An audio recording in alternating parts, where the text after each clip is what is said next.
Allahu Allahu Allahu Allah Allahu Allah. Puji syukur senantiasa kita panjatkan kehadirat Allah Subhanahu wa taala. Kemudian selawat beriring salam mari pula kita sanjung sajikan keharibaan alam Nabi besar Muhammad sallallahu alaihi wasallam dan juga kepada keluarga dan sahabat beliau sekalian. Tengku-tengku para jemaah yang dimuliakan Allah Subhanahu wa taala. Jadi pada Rabu yang lalu kita telah membahas itu barang-barang yang terkandung dalam dua kalimah syahadat, baik dalam dua kalimah syahadat tauhid ataupun barang yang terkandung di dalam dua kalimah syahadah Rasul. Kemudian pada malam ini kita akan berlanjut yaitu tentang beriman kepada segala malaikat. Itu nomor 15. Bismillahirrahmanirrahim. Dan wajib beriman kepada segala malaikat. Ini yang terkandung dalam rukun iman. Yang ketiga yaitu beriman kepada segala malaikat. Artinya kita wajib percaya dengan yakin tentang adanya para malaikat. Dan wajib kita percaya dan yakin dengan segala keadaan yang Allah ciptakan terhadap malaikat. Lawannya tidak wajib kita percaya kepada malaikat. Itu mustahil.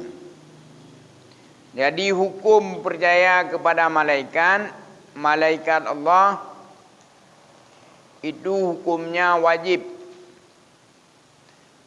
Artinya bila mana kita meninggalkan kewajiban itu, maka hukumnya haram ataupun berdosa. Artinya wajib kita percaya bahwasanya segala malaikat itu bukan daripada jenis kelamin laki-laki dan bukan juga perempuan. Wajib kita percaya bahwasanya para malaikat itu adalah makhluk Allah yang diciptakan oleh Allah Subhanahu wa taala dan berbeda dengan makhluk yang lain seperti manusia. Manusia mempunyai kelamin laki-laki dan juga mempunyai kelamin perempuan. Dan manusia itu diciptakan dari unsur tanah. Kemudian malaikat. Malaikat juga sifatnya baharu. Artinya malaikat itu ciptaan. Baharu dan ciptaan. Dan juga malaikat itu makhluk ciptaan Allah. Kemudian malaikat itu diciptakan oleh Allah Subhanahu wa taala yaitu dari cahaya. Kemudian para malaikat itu tidak berjenis kelamin seperti manusia ataupun seperti hewan yang mempunyai kelamin laki-laki dan perempuan. Ya, jangan kita bayangkan apakah para malaikat itu laki-laki ataupun perempuan. Jadi tidak berjenis kelamin demikian karena para malaikat itu tidak Allah ciptakan padanya yaitu nafsu. sehingga mereka tidak membutuhkan kepada kelamin laki-laki ataupun perempuan. Sedangkan makhluk yang lain seperti manusia dan binatang, dua makhluk ini juga berbeda. Manusia Allah fasilitaskan dengan akal dan nafsu. Tentu saja membutuhkan kepada satu sama lain untuk menjalankan nafsunya. Kemudian juga Allah ciptakan hewan. Mereka Allah ciptakan nafsu, tetapi mereka tidak diciptakan akal. Tentu saja hewan itu mempunyai kelamin laki-laki atau sebaliknya, yaitu perempuan. Ya. Jadi wajib kita imani, wajib kita percaya, wajib kita yakini seyakin-yakinnya bahwasanya malaikat itu adalah ciptaan Allah, makhluk Allah, sifatnya baharu, sifatnya fana. Ya.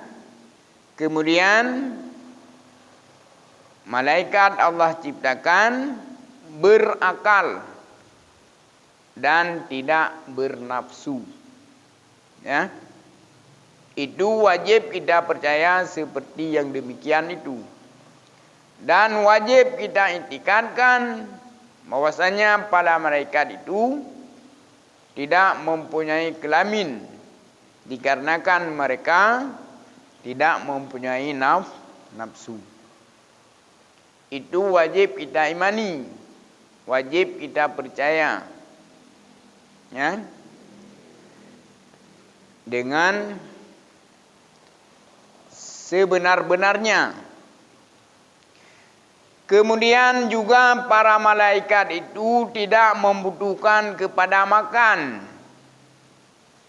dan tidak membutuhkan kepada minum. Ya. Dan para malaikat itu tidak membutuhkan kepada makan dan minum. Karena makan dan minum itu kebutuhan siapa? Kebutuhan nafsu. Sedangkan malaikat tidak punya nafsu. Maka malaikat tidak membutuhkan kepada makan dan minum. Seperti mereka tidak membutuhkan kepada kelamin laki-laki ataupun perempuan. Karena malaikat tidak bernafsu dan tidak menjalinkan perkawinan, sehingga tidak membutuhkan kepada jenis kelamin laki-laki ataupun perempuan. Nah. Jadi berbeda dengan kita ini manusia, kita membutuhkan makan, membutuhkan minum, membutuhkan kelamin, apa laki-laki atau perempuan. Ya, ini adalah menunjukkan kebutuhan daripada nafsu. Ya, nah. Ini wajib kita beriman, kita yakin dengan barang seperti yang telah disampaikan, dan bahwasanya malaikat tidak mempunyai nafsu, hanya mempunyai akal. Kemudian hewan juga butuh kepada makan. Hewan juga butuh kepada minum.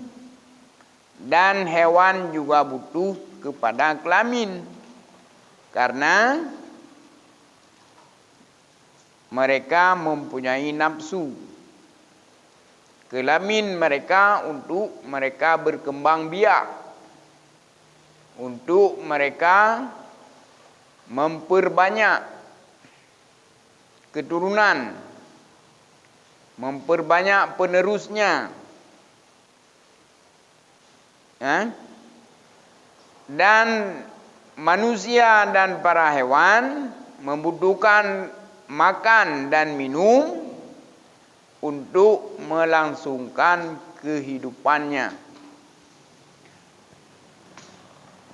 Dan juga wajib kita beriman, wajib kita percaya, wajib kita yakin bahwasanya malaikat itu tidak mempunyai ayah dan tidak mempunyai ibu. Ya. Karena para malaikat alasannya juga sama, karena tidak mempunyai nafsu, sehingga para malaikat itu tidak berkembang biak, tetapi langsung Allah jadikan.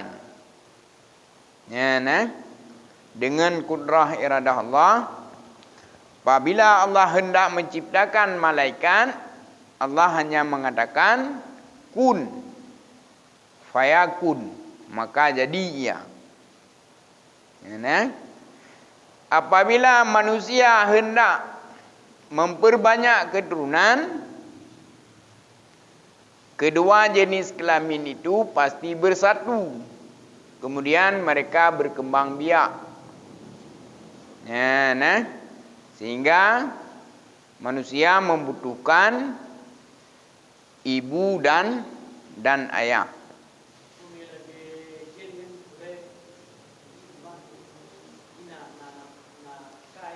Ada akal, ada nafsu, sama dengan manusia, dan tugasnya juga sama, seperti yang disebutkan oleh Allah. Bismillahirrahmanirrahim. Wa ma khalaqtal jinni wal insi illa liya'budun. Tidak kuciptakan jin dan manusia kecuali untuk menyembah kepadaku. Itu artinya menunjukkan bahwa ada hal yang mesti dikendali juga oleh para jin, yaitu akal dan nafsunya, seperti manusia, ya. Kemudian maka kepada mereka itu disandarkan agama. Ya. Kamu bisa dipahami? Yang pertama, malaikat tidak berjenis kelamin. Dan yang kedua, tidak membutuhkan kepada makan dan minum. Dan yang ketiga, tidak mempunyai ayah dan ibu. Ya. Dan juga yang keempat, para malaikat itu tidak mengerjakan dosa selama hidupnya. Dikarenakan para malaikat itu hanya memiliki akal. Ya. Mereka hanya mengikuti akal. Jadi tidak mengikuti nafsu. Karena mereka tidak bernafsu. Apabila mereka tidak bernafsu, artinya mereka tidak mengikuti hawa nafsu. Apabila mereka tidak mengikuti hawa nafsu, artinya mereka tidak berdosa. Ya, nah? Kita makhluk manusia punya akal dan nafsu. Apabila kita mengikuti akal, maka manusia itu akan selamat. Apabila manusia mengikuti hawa nafsu, maka manusia itu akan berdosa. Ya, nah. Jadi perbedaannya nafsu. Ya. Perbedaannya nafsu. Dan makanya malaikat itu tinggi derajatnya, karena mereka tidak mengerjakan dosa selama hidupnya. Manusia ini punya nafsu dan punya akal. Apabila mereka bisa mengendalikan nafsu dan akalnya, maka manusia juga sangat tinggi derajatnya, seperti derajat Nabi Muhammad sallallahu alaihi wasallam. Ya.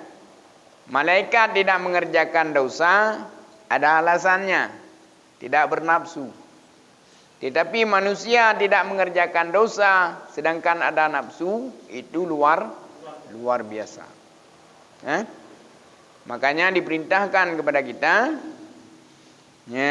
untuk mengendalikan hawa nafsu itu. Dan untuk mengenal yang mana musuh dan yang mana kawan.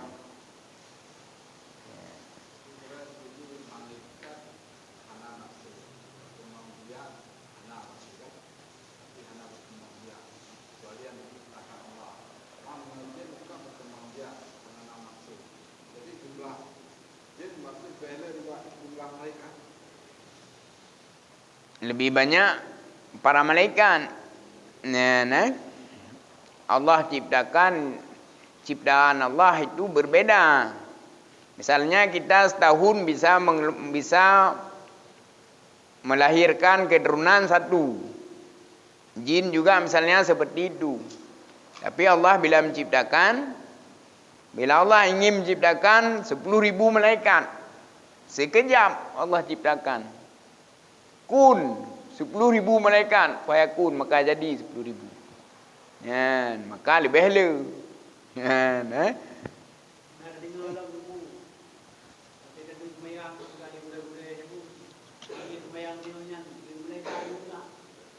Bisa saja Allah jadikan, Allah jadikan sebagai malaikat. Makanya sangat banyak. Kemudian wajib juga kita beriman dengan sebenar-benarnya, dengan keyakinan yang benar, bahwasanya para malaikat itu makhluk yang mulia di sisi Allah Subhanahu wa taala, dikarenakan mereka hanya taat dan patuh dan tunduk kepada Allah Subhanahu wa taala, tidak pernah mereka keluar daripada aturan Allah Subhanahu wa taala. Ada para malaikat yang diperintahkan ruku', maka ruku' mereka sampai berakhir dunia ini. Ada yang diperintahkan sujud saja. Tidak ngantuk, tidak makan, tidak minum. Dikarenakan mereka tidak Allah ciptakan nafsu. Kenapa mereka para malaikat ini makhluk yang mulia? Alasannya karena mereka tidak pernah melanggar Allah Subhanahu wa taala sedikit pun.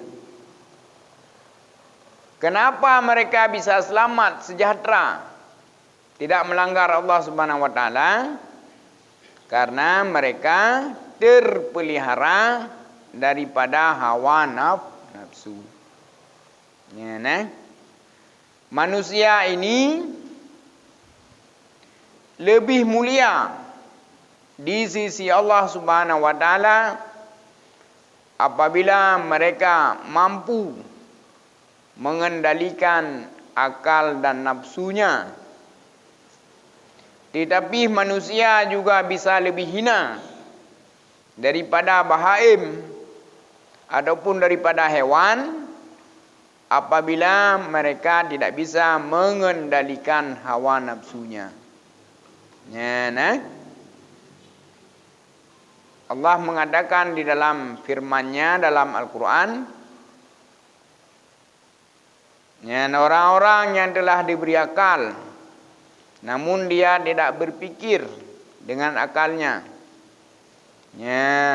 Huwa kal an'am. Mereka seperti hewan. Balhum adal. Bahkan mereka lebih sesat. Wajar hewan tidak mengenal milik orang, tidak mengenal perempuan orang, tidak menutup aurat, tidak ada aturan, wajar. Hewan tidak solat, tidak puasa, tidak belajar agama, wajar. Dan diterima oleh Allah Subhanahu wa taala dikarenakan mereka tidak berakal. Tapi manusia ini yang punya akal, kemudian Allah sandarkan agama kepada mereka. Baik ada di sana ada yang ma'ruf, juga ada yang mungkar.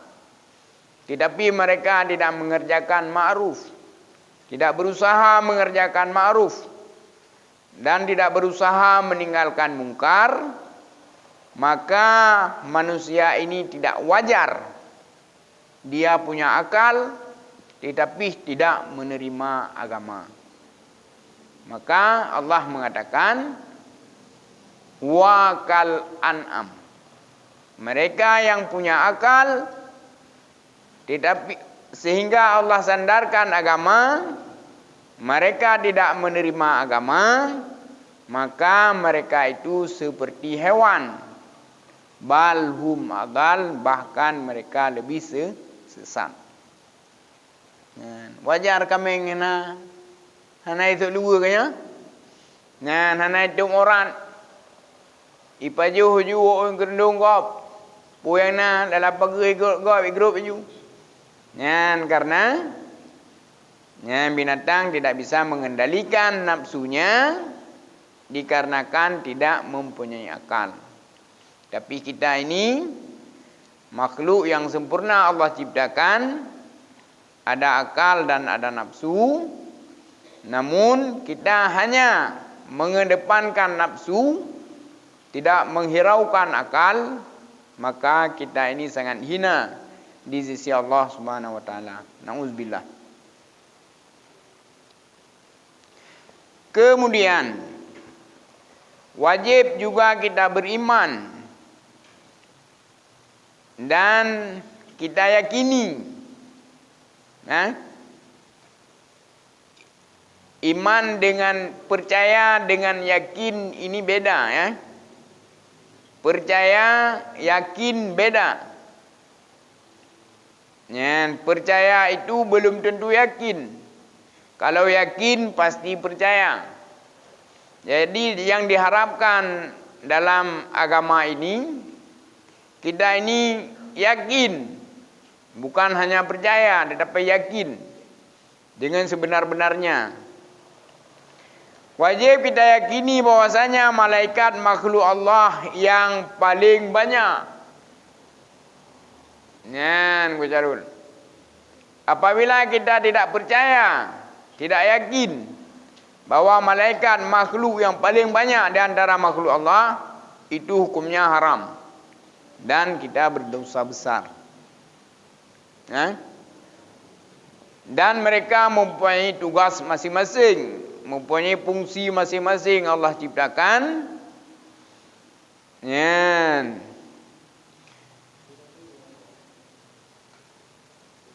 Kemudian malaikat adalah makhluk yang paling banyak. Kemudian yang wajib kita mengenalnya serta mengenal tugasnya, yaitu 10 malaikat. Ini hukumnya wajib. Seperti yang telah lalu kita belajar, sifat yang wajib pada Allah, wajib kita mengenalnya 20 sifat. Yang mustahil 20. Wajib apa? Wajib kita kenal.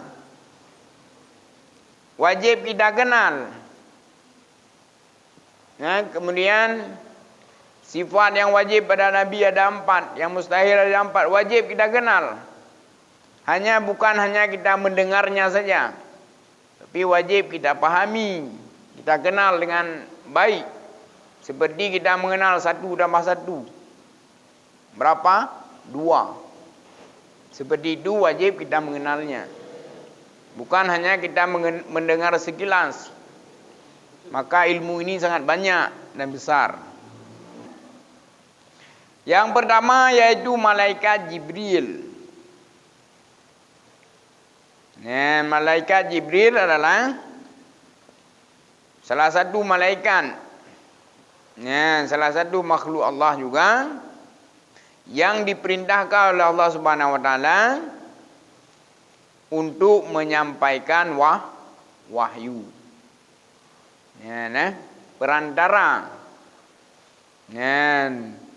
Segala sesuatu yang ingin Allah sampaikan terhadap manusia di bumi ini melalui malaikat Jibril. Ataupun dikatakan dengan kepala malaikat. Malaikat yang paling mulia. Kemudian yang kedua malaikat Mikail. Malaikat Mikail yaitu yang menurunkan hujan dan yang menurunkan rezeki.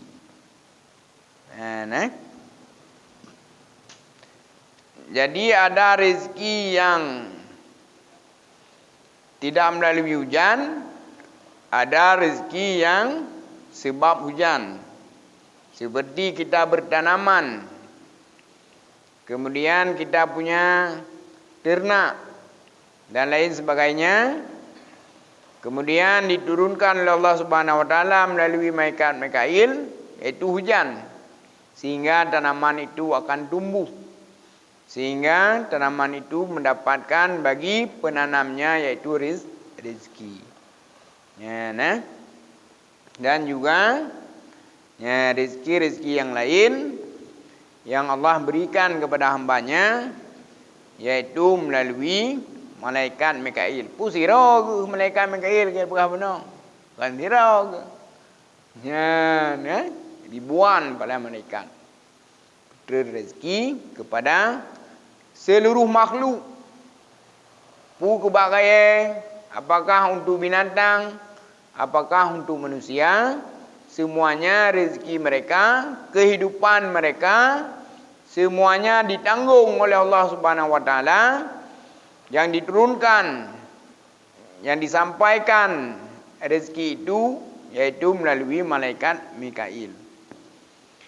Kemudian yang ketiga malaikat Israel. Malaikat Israel Allah ciptakan dan Allah perintahkan untuk memutuskan rezeki. Artinya untuk mencabutnya nyawa. Untuk cabut nyawang. Nyan menyabut nyawang itu namanya rezekinya habis. Kabeh rezeki kena sila keliu raje. Hanale dengku je kabeh rezeki. Artinya kau meninggal. Yang sudah mengakhirkan rezekinya. Itu menunjukkan selama kita masih hidup, rezeki itu masih kekirim oleh Allah, mentang kekirimku. Jangan kita berlebihan khawatir terhadap sesuatu yang kita kerjakan. Selama kita masih hidup, kebutuhan kita semuanya masih ditanggung oleh Allah Subhanahu wa taala. Kemudian malaikat yang keempat yang wajib kita mengenalnya yaitu Israfil. Malaikat Israfil yang ditugaskan oleh Allah Subhanahu wa taala untuk meniup sangkakala. Di ketika yang berakhir dunia, artinya di ketika kiamat. Berapa kali sangkakala itu ditiupkan? Yang kali dah baca-baca liket dalam kitab, itu 2 kali. Pertama ditiup, dimusnahkan semuanya. Kemudian tiup yang kedua untuk dibangkitkan kembali. Kemudian yang ketiga, yang kelima malaikat mungkar. Malaikat mungkar yang ditugaskan untuk menanyakan di dalam kubur. Malaikat mungkar untuk menanyakan yang bertanya, yang memberi sanksi malaikat lain, yaitu malaikat yang keenam, yaitu Nakir. Nakir yang memberi sanksi, yang memberi sisa mayat di dalam kubur. Setiap makhluk manusia, setiap manusia yang berakal dan bernafsu, apakah mereka Islam ataupun kafir, apabila mereka memasuki ke dalam barzakh, yaitu alam kubur, mereka pasti berhadapan dengan malaikat mungkar. Untuk ditanyakan beberapa hal di dalam kubur. Yang pertama yaitu yang menanyakan marabuka. Marabuka, siapa Tuhan engkau? Waman nabiyuka. Wama imamuka. Wama kiblatuka. Wama ikhwanuka. Jadi apabila tidak bisa menjawab 5 sandi tersebut, nyan hanak danyang le urunyan buga ngahana kapasti risa. Hanak danyang na semayang, na puasa, na berzakat hana. Kadang deng so Tuhan ke, so nabi ke, so imum ke, dah kiblat ke, dah saudara ke. Menyemusonya berarti nak semayang, nak puasa, nak payah adanya. Kapasti nak ya. Menyahanjit adanya. Berarti ini musuh. Kemudian malaikat yang ketujuh, yaitu malaikat rakib. Malaikat rakib yang ada di sisi kanan hamba manusia untuk mencatat segala amal kebajikan. Baik orang mukmin maupun orang kafir. Dicatat yang kubami. Kepu catat orang mukmin untuk dibalas di dunia dan di akhirat. Dicatat bagi orang kafir kebajikan, mereka dibalas di dunia. Kemudian yang ke-8 malaikat atib, yaitu yang mencatat amal kejahatan.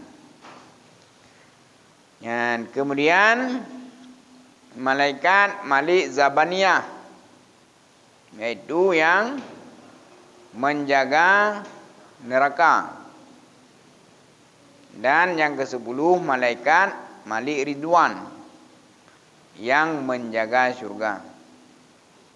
Barang siapa beriktikad malaikat ada mengerjakan salah, barang siapa menghina para malaikat,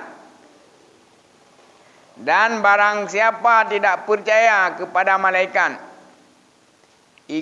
itu hukumnya murtad, dalam kurung kafir. Barang siapa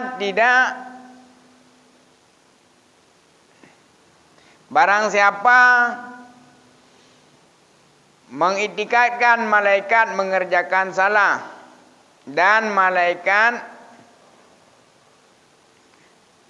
tidak percaya kepada adanya malaikat dan tentang keadaannya, dan tidak percaya kepada malaikat,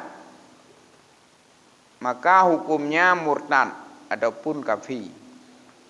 Contoh, kita mengatakan malaikat punya nafsu, hukumnya murtad. Kita mengatakan malaikat punya kelamin, itu murtad.